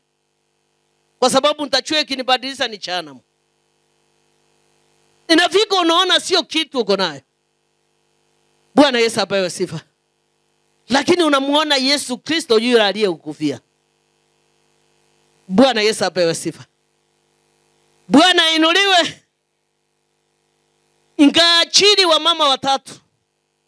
Wakati kazi ilipunguka, nikashindwa kuacha wawili watoke. Waliniuliza swali hili. Mama, ukiachili mmoja tutoke tutaenda wapi? Bwana Yesu apewe sifa. Bwana inuliwe. Kuangalia hivi ndio hakuna mahali wataenda kwa sababu huko kulikuwa tegemeo.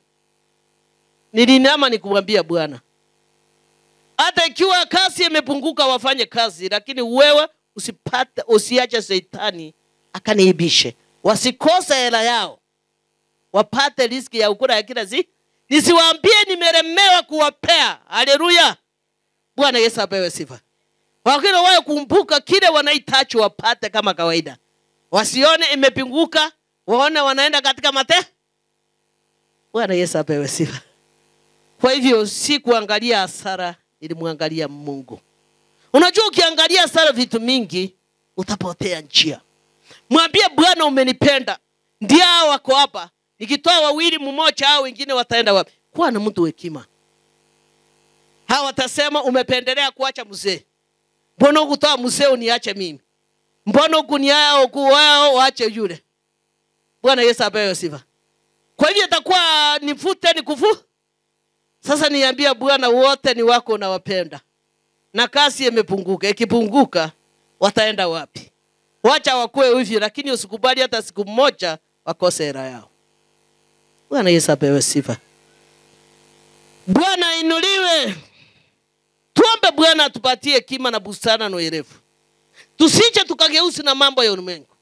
Tusije kutukageuzi ikiwa tumeenda ngambo ile. Wewe vile umetoka, Mungu anakuchua vyema. Mahali unaenda anakuchua vyema, lakini kumbuka yale madhabahu ilikufanya nini? Ilikuinua. Kumbuka ya kwamba tulikuwa tumekaa na fulani, tulikuwa nakaa na yule Ezekiel. Mkumbuke na yeye ndiye roho yake. Bwana Yesu apewe sifa. Kama ulitupa namba, itisa hata jirani pia. Ndio baada ucommunicate naye. Iko hivyo nawaambia. Ni ujumbe. Na iko hivyo. Isemavyo lipo kama alipo. Kumbe mnajua. Yaani wamama sijui nitawapeleka kumbaro. Unaosikia wana hao wananyamaza tu. Hawaongei. Lakini unasikia mama wakupigia makofi. Pigia wazazi makofi. Mnapiga makofi kama mukule breakfast. Muwekee gitari mingi wanakula lunch time. Kuliko ile wanakula shu. Sive sana. Ikue mi katikati. Ndio watamu. Bwana Yesu apewe sifa. Wakati Daudi alisema yeye ni mdogo, wacha tuone vile maandiko yatuambia. Na mtumwa wako yu katikati ya watu wako uliowachagua. Watu wengi wasioweza kuhesabika wala kuwafahamiwa idadi yao, kwa kuwa ni wengi. Yani maandiko yatuambia Sulemani akasema yeye ni mdogo, hawezi kuchua kuingia wala kutoka. Na amemweka kwa watu wengi, hawezi kuhesabi. Bwana Yesu apewe sifa. Kwa hiyo nipe mimi mtumwa wako moyo adili, ni hukumu watu wako na kupanua mema na mabaya. Maana ni nani awezaye kuhukumu hawa watu wako walio wengi? Sulemani aliitisa hekima na busara. Jinsi anaweza kutawala ile nchi, apate kuwa na hesabu iliyo njema, ama apate kuwa wakati anaamua asiwe na lawamu. Sijui wewe mahali huko unapendelea kikazi. Unasema siwezi kuwepeleka yule ni wa mdomo. Mchukua kwa mdomo, tunyamazishe mdomo kwa maombi. Aitwa aonywe, si avijwe. Unajua ukivija nami ndio mbaya. Hicho muonyo mwambie ya kwamba mahali ulipeleka kule Kikomba kuuza sukuma, wacha udo. Chua huko meenda aonywe very serious. Sio tafadhali. Very serious aonya acho undo aendelee. Lakini ukisema yeye ni mdomo siwezi nikamwambia hivi, si ataumia na wewe utaraumiwa. Tandikiwa lawamu kwa sababu ulio nayo badala ya kupeana unakataa kwa sababu unaogopa mdomo. Kwani kuna jambo Mungu hawezi? Mungu anaweza. Kiwa ameingia mahali pale na yule ameingia, ukiona ajui kazi sio mfundize. Mbona wewe unamchochea umtake kwa kazi? Ile kazi anafanya na ile unafanya utasika zote. Mwambie be good brothers and sisters. Saidiana mizigo. Mungu akiona unasaidia mwingine mzigo, una stay for long kwa hiyo kazi. Lakini ukiona unamwambia wewe muhindi, wewe mzee ajui kazi. Kwani wewe ulisaidiwa unajua? Wewe unasaidiwa ukiwa unajua hiyo kazi. Ama kwa ajili wewe umesoma sana. Tupepeane mizigo. Ndio tunaona ya kwamba wakati huyu Sulemani aliita, aliambiwa apewa nini? Hekima na maarifa. Ukikataa, na Mungu na yeye atafungua njia nyingine. Bwana Yesu apewe sifa. Ndio stukie mko naye? Mko na ofisi na yeye utafanya aje? Utajiua. Utamesa wembe. Utafanya nini? Tupendane, upendo ndio amri kuu. Lakini Wakristo tumepoteza upendo. Hatuna upendo. Tumekuwa tumeogopana sisi kwa sababu tumefundisha watoto njia nyingine sio nzuri. Ndio sasa uoga imeingia wengi. Ni ukweli ama ni uongo? Sasa hiyo Mungu hawezi kutoa. Mungu anaweza kusimama katika imani na njia zilizo safi. Mwambie Bwana, sasa tutembee pamoja na wewe. Na Mungu akatenda makubwa na ishara na miujiza. Bwana Yesu apewe sifa. 9 yatuambia, kwa huyo nipe mimi mtuma wako moyo. 9:10. Neno hili ikawa njema machoni pa Bwana wakati alimwambia ampatie hekima na busara. Ya kuwa Sulemani ameomba ile neno hili. Mungu akampa, akamwambia kuwa umeomba neno hili, wala ukujitakia maisha ya siku nyingi, wala hukutaka utajiri kwa nafsi yako, wala hukutaka roho za adui zako, bali umejitakia akili za kujua hukumu. Basi tazama, nimefanya kama ulivyosema. Tazama, nimekupa moyo wa hekima wa akili. Hata kabla hayo hapakuwa na mtu kama wewe, wala baada yako atainuka mtu kama wewe. Amen. Bwana Yesu apewe sifa. Wakati alipoitisa apewe hekima na busara na maarifa, Bwana akaona ameitisa jambo la maana kuliko vyote. Akamwambia hakuna mtu atakuja kama wewe, ama atakuja nyuma yako ama mbele yako kama wewe. Na kila aliyomuitisa, Mungu akamwambia ukuitisa utajiri, kwa sababu mautajiri wote ni wake. Alimwambia nimekupea hata ile yote ukuitisa. Tupigie Kristo makofi. Kwa hivyo Mungu wetu ni Mungu mwenye nguvu na mwenye imani na mwaminifu kwa kila jambo. Kila unaomuitisa muitise. Unajua unaweza kumuitisa, yeye uchunguza mioyo na mawazo yetu. Unaweza kuambia Bwana, mmoja akasema, Mungu akinibariki na kazi kubwa, ndugu yangu ako kazi kubwa na anisaidii, interface woro ingine hawezi akaingia ndani. Sasa huyu mtu ana kazi, kwa sababu aliitisa vibaya. Hakutakia ndugu yake mema. Alisema atafezi hata nyumba yake. Aliongea nikiwa nasikia, sio kuambiwa. Kamwambia jambo umeitisa kwa baba, haikuwa jambo ya maana. Kwa sababu kama sio mapenzi yake na huruma yake, sisi zote tungeangamia. Kwa hivyo hiyo jambo unaitisa haitakamilika kwako kwa sababu umeomba vibaya. Kwa hivyo kuna wale tunaomba vibaya. Bwana Yesu apewe sifa. Kuna wale tunaomba vibaya katika maisha yetu. Ndio kwa sababu baraka azimekawia kufika. Ndio kwa sababu kile jambo unataka katika maisha yako utapata. Ndugu alisema ndio, Mwenyezi Mungu amenichengea, lakini mimi naomba ukumbuke wala hawana wameteseka zaidi ya mimi. Hiyo ameomba maombi poa. Lakini wewe umeomba maombi yako katika maisha gani? Ni njia gani, ni mapito aina gani umepita umemuona Bwana? Ni njia gani umeomba uchafauru? Wewe muendea Bwana katika njia zilizofaa. Mwambie Bwana, mimi sijakamilika machoni mwako. Mimi ni mwenye dhambi, nimekuasi, nimeenda kinyume. Naomba Baba uniongoze vile upendavyo. Sifaulu kwa sababu ndoa yangu katika moyo wangu na nini? Na maovu. Katika fikira zangu na uosea jirani vibaya. Nikiona amevaa suti nasikia kutetemeka. Nikiona watoto wako wamevaa vizuri nasikia mbaya. Sasa ukianza kuomba hata hiyo maombi ifike, inafika hewani inakutana mtakachafu. Narudi kwako, inakuwa vita zaidi. Sasa nikuona yule mtu usimtakii mazuri. Usiku unalala ukiomboleza maombi yako vike. Sasa hilo unaomboleza akufa toka, unaona amesidi kunona. Wewe unamwombea asisakisidi, umesikia amenunua nini? Ndege.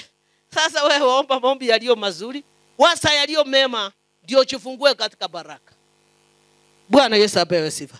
Ambia Bwana, hii spirit yesiyo yako siitaki ndani yangu. Ninataka kukutumikia Bwana. Bwana Yesu apewe sifa. Wakati Mungu aliponiita 1989, spirit nyingine kaniambia wewe unafanya kazi ile wachungaji wanafanya hawana mshahara. Wewe ukuje nikufundishe kazi yenye utapata mshahara. Ningamuuliza kazi gani utanipea na nani wewe unaongea nami? Akaniambia mimi mimi ni Mungu wako. Akamwambia wewe utakuwa Mungu wangu. Kwa sababu Mungu wangu sio Mungu wa miti masamba. Mungu wangu sio mganga. Kwa hivyo wakati unaomba Mungu sana, Shetani wachili ako kwa ground anakucharibu. Anakuonyesha tangu uingie katika kanisa kumwabudu Bwana, uchafauru. Unashinda ukienda nini? Toka hapo enda Nakuru kwa mwombaji mwingine. Toka hapa enda runga kwa mwombaji. Yaani Shetani anakusunguza. Ndio kutana na maovu. Bwana Yesu apewe sifa. Ndiye akupoteza katika njia. Nimwambie wewe sio Mungu kwa sababu Mungu wangu sio mganga. Na kuamuru utoke. Hiyo sauti nisisikie tena. Hii wewe ukisikia sauti nyingine unaikaribisha, unaanza kupigana na kanisa. Unasema Mungu ana roho. Roho hawezi akaingia mahali pachafu.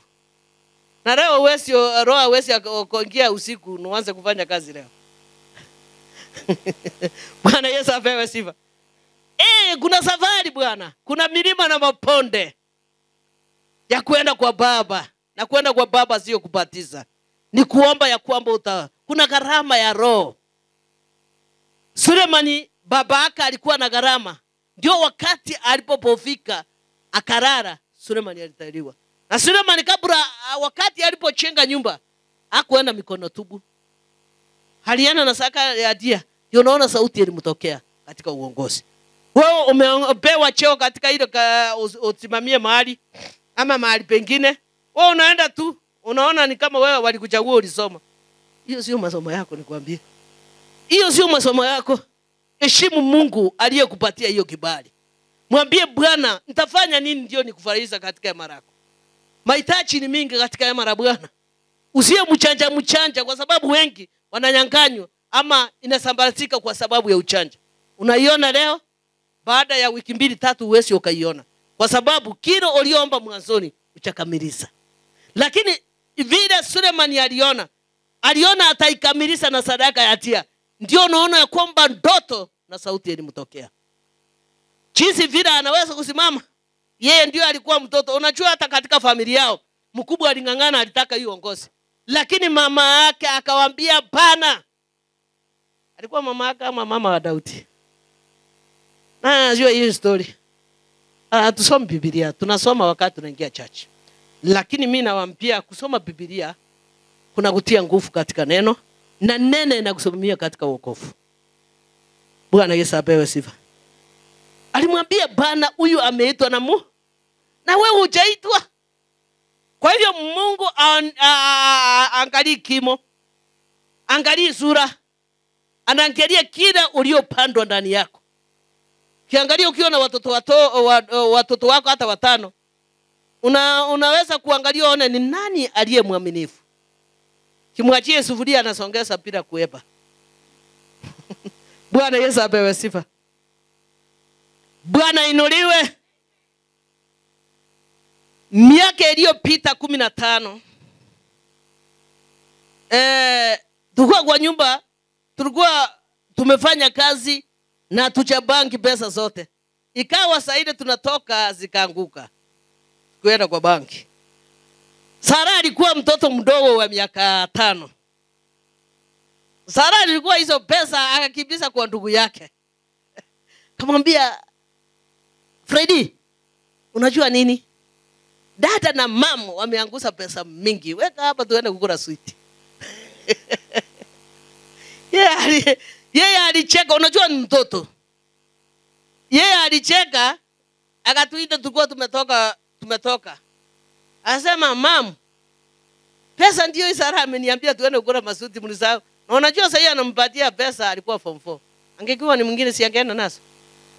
Alisema pesa yenu ndio hii. Bwana Yesu apewe sifa.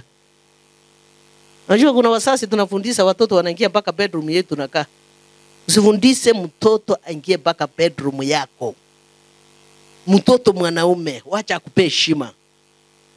Mahali anaenda, wacha kusema ati unampenda. Ukiuliza mtoto unampenda sana unamharibu. Akuwe na mpango ya kuingia. Bwana Yesu apewe sifa. Akapeana hiyo pesa ilikuwa kidogo, tukaenda Tulicheka tukiwa kwa barabarani. Huyo muuliza, Sara, unaficha pesa? Si nilikuwa napea Fred kwa sababu yeye hampei. Na yeye tuende kununua maswiti. Anasema hatumpei. Alimpea. Bwana Yesu apewe sifa. Kwa hivyo ndio naomba ya kwamba tuwe wakaminifu katika njia za Mungu. Tufundishe watoto vile wanaweza kukaa. Mwambie hili ni mbaya na hili ni nzuri. Suleiman alitaka alitaka mpatie Mungu ampatie hekima atafutize mema na mabaya. Ndio kwa sababu katika hukumuni alishinda. Aliambia haya, wewe umesema mtoto ni wako na wewe ni wako. Chukua basi, fanya vile mnataka. Walifanya? Waliacha. Lakini angekuwa mtu wa upendeleo kama machifu wa siku hizi. Kwani lazima tuwaambie ukweli. Watu wa upendeleo, mtu anaona yatima anasumbuliwa.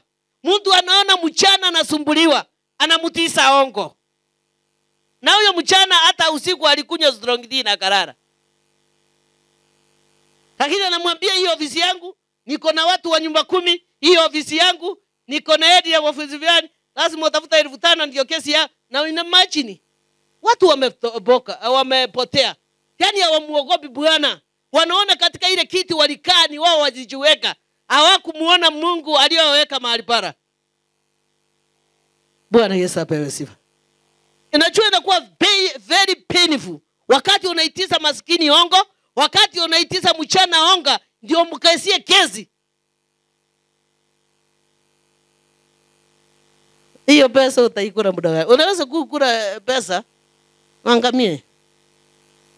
Mimi nimeona mchana mmoja alikuwa anasumbuliwa akipanda ndizi inangolewa. Akipanda hii inangolewa. Mmoja sasa akaenda akaona ile sasa hapa kwetu kuko na factory ya mandisi na ya avocado, akaenda. Na hiyo ndiye ilikuwa tegemeo ya huyo mchana. Hiyo ilikuwa tegemeo ya huyo mchana. Akachukua koti ya vijana. Kawaingiza kule ndani, mbwa wakasifunga, wakaingia kuamuka ule mchana. Hakuna hata mmoja alipata. Alilia machozi. Hiyo machozi yameweka huyo ndugu chini. Alienda mahali pengine na yeye akapanda, kumbe kule chini kuko na simo ya maji.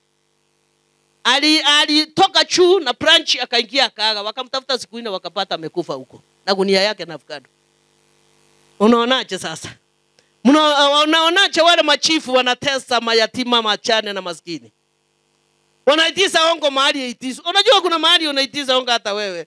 Unaona yake hata ana mshogo wa kuchikunia kwa mwili wakati anasikia na wa. Sasa wewe unamuitiza 1500 baadaye ya kumpea ndio kesi yako. Umesahau ni Mungu amekuweka kwa hiyo kiti. Bwana Yesu apewe sifa. Yaani mahali huko unataka kulisa wale maherida. Ndio unaona wengi wameraniwa. Ndio unaona ya kwamba poma mingi asisimama. Lakini ni vyema machifu wakumbuzwe. Mahali wanakaa kwa ajili ya neema. Mahali wa kiongozi leader, tumikia katika roho yake na kweli. Wacha kusema kitu kidogo. Bwana Yesu apewe sifa. Wacha kusema nifanye hivi.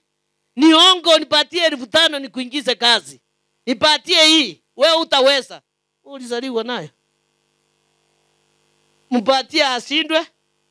Umfundishe, umtetee mahali pale, ongezewe masiku. Kwa sababu ulitetea munyo.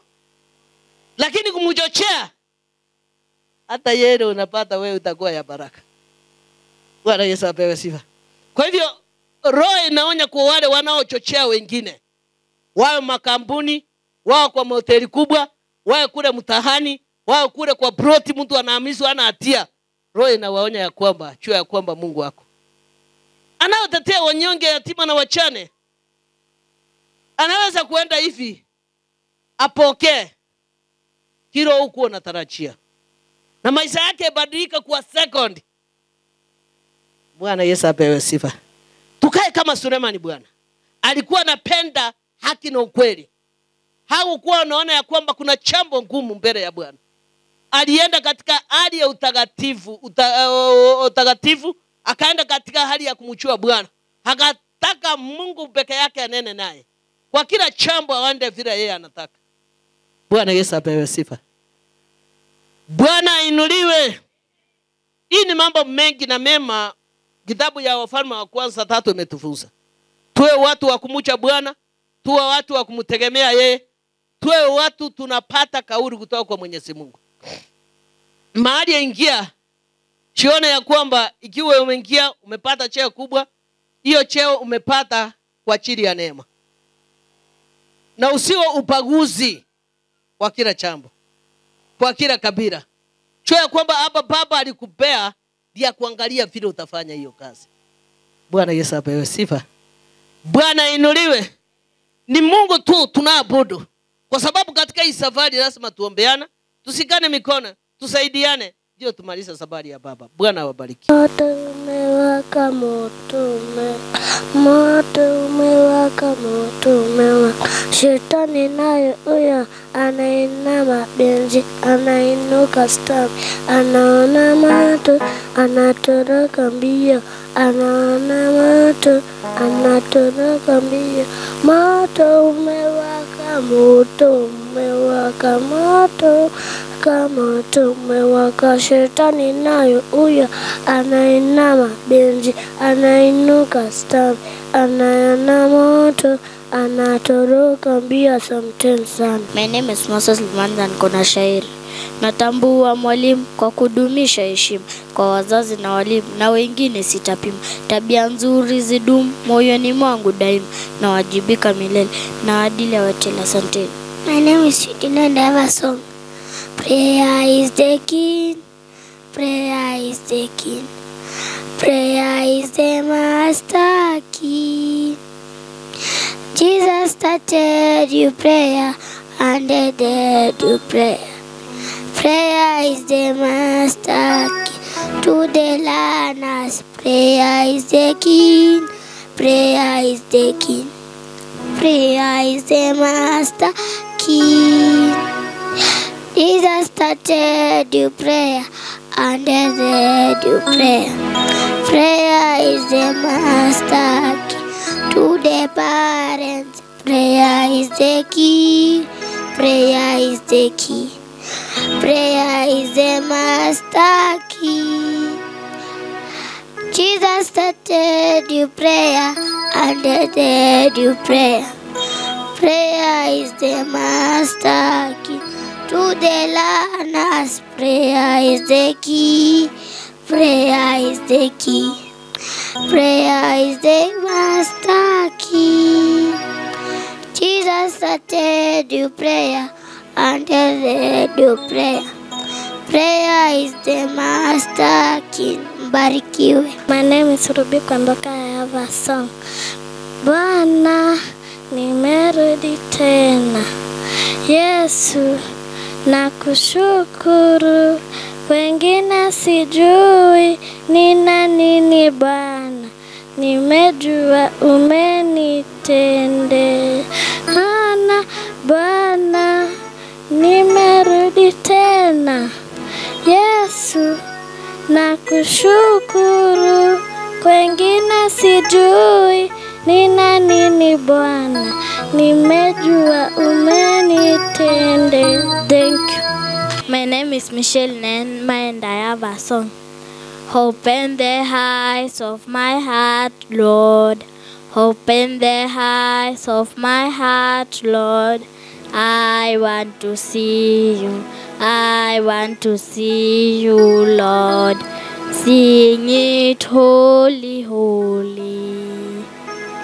Sing it holy, holy. I want to see you, Lord. Sing it glory, glory. Sing it glory, glory. I want to see you, Lord. Thank you and welcome. My name is Hope Evans from Nabii Powerful Christian Church and I have a song. Yona mtu wa Mungu alitumwa Nineve, akahubiri watu wake oyo, watupu dhambi zao wamrudie Mungu. Yona kakimbia Tarashishi, Yona mtu wa Mungu alitumwa Nineve akahubirie watu wake watupu dhambi zao wamrudie Mungu. Yona kakimbia Tarashishi, walimshika Yona wakamshusha nje ndani ya maji ya baharini.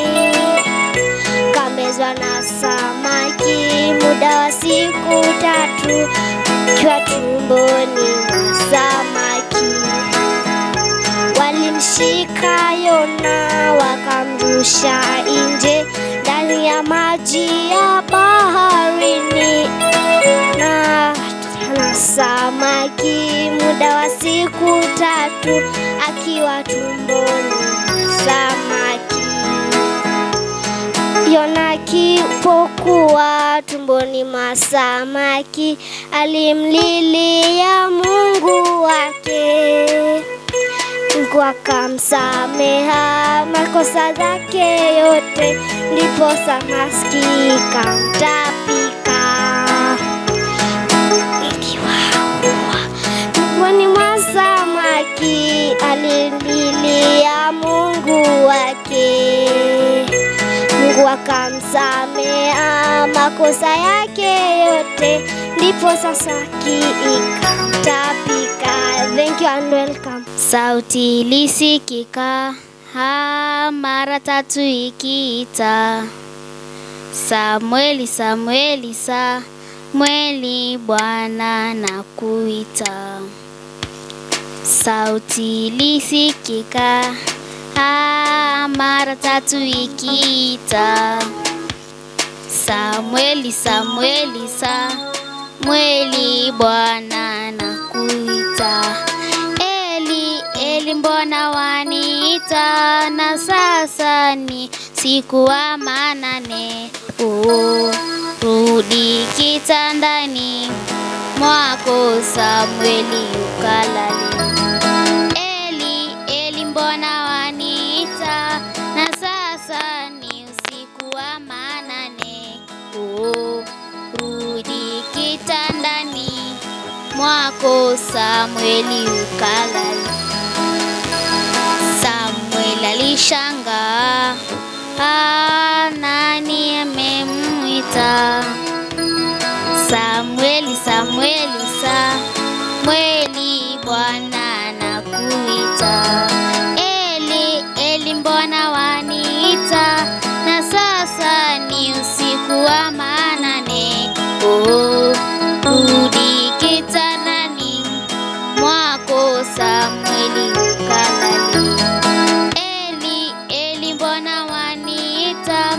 Na sasa ni usiku wa manane. Rudi kitandani mwako, Samueli ukalale. Thank you. Usiku waendelea, mchana umekaribia. Tuvae silaha zetu, tupambane na shetani nazo nguvu za giza. Usiku waendelea, mchana umekaribia.